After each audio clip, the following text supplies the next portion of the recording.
اصحاب الاخدود ایک باکرامت مبلغ کی لرزہ خیز حکایت سے منسوب ہے۔ اصحاب الاخدود کے بارے میں مفسرین کا اختلاف ہے کہ یہ لوگ کون تھے اور ان کا کیا واقعہ تھا۔ اس بارے میں حضرت سیدنا صہیب رومی رضی اللہ تعالیٰ عنہ سے روایت ہے کہ اگلی امتوں میں ایک بادشاہ تھا جو خدائی کا دعویٰ کرتا تھا۔ ایک جادوگر اس کے دربار کا بہت ہی مقرب تھا۔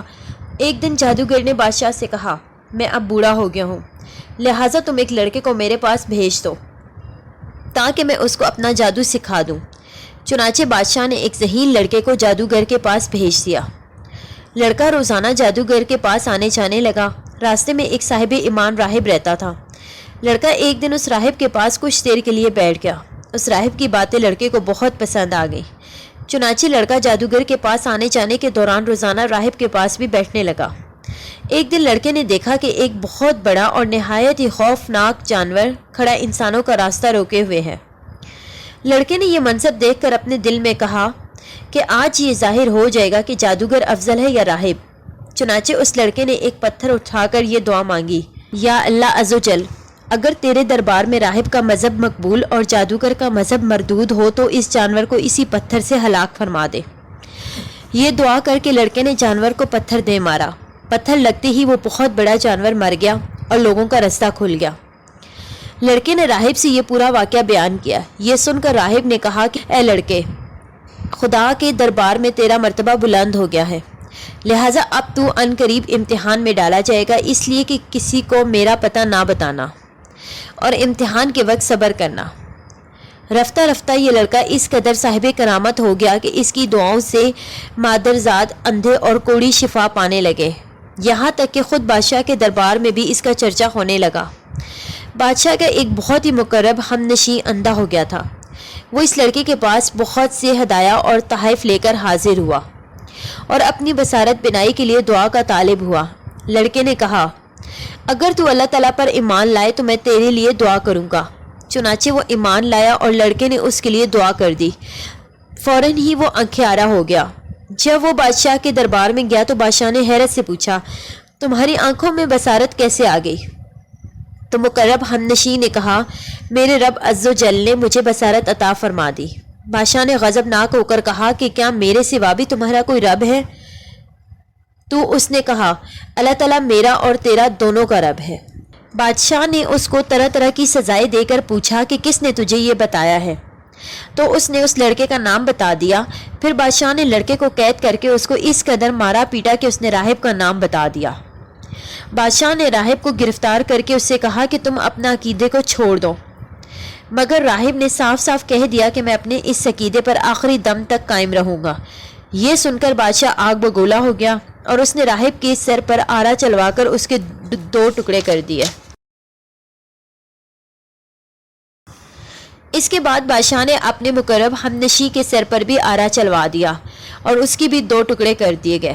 پھر لڑکے کو سپاہیوں کے سپرد کر دیا اور حکم دیا کہ اس کو پہاڑ کی چوٹی پر چڑھا کر اوپر سے نیچے لڑکا دو۔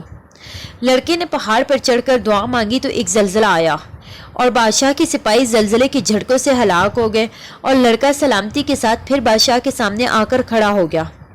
پھر بادشاہ نے غیظ و غضب میں بھر کر حکم دیا کہ اس لڑکے کو کشتی میں بٹھا کر سمندر میں لے جاؤ اور بھی سمندر میں لے جا کر اس کو سمندر میں پھینک دو۔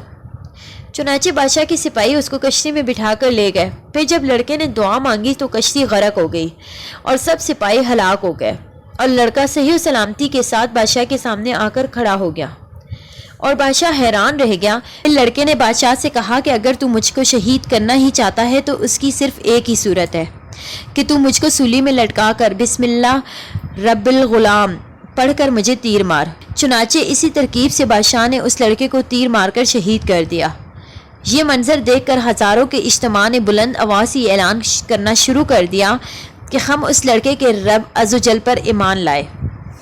بادشاہ غصے میں بوکھلا گیا اور اس نے گڑھا کھدوا کر اس میں آگ جلوائی۔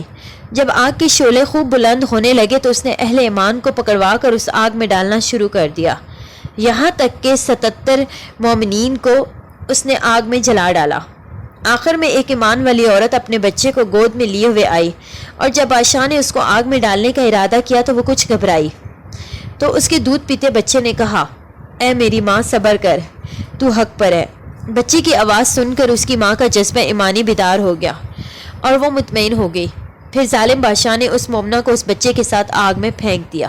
بادشاہ اور اس کے ساتھی خندق کے کنارے مومنین کے آگ میں جلنے کا منظر کرسیوں پر بیٹھ کر دیکھ رہے تھے اور اپنی کامیابی پر خوشی منا رہے تھے اور کہکے لگا رہے تھے کہ ایک دم قہر الہی نے ظالموں کو اپنی گرفت میں لے لیا۔